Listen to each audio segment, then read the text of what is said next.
के तपाईले कहिले सोच्नु भएको छ किन वर्षमा 2 पटक अमेरिका, क्यानाडा, युरोपेली देशहरू लगायत करिब 70 देशहरूमा अझै पनि वर्षमा 2 पटक घडी मिलाउने गरिन्छ?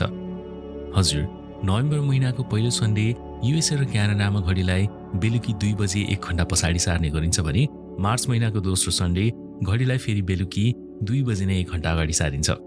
युरोप, अस्ट्रेलिया, न्युजिल्यान्ड लगायत करिब 70 देशहरूमा डेलाइट सेभिङ्स भनेर घडीलाई वर्षमा 2 पटक मिलाउने चलन छ।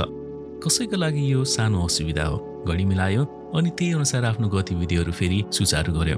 तर कतिका लागि यो पूर्ण रूपमा असुविधा पनि बन्ने गर्छ, किनकि घडी अगाडि पछाडि हुनाले उनीहरूको सुत्ने तालिका पुरै बिग्रिन्छ।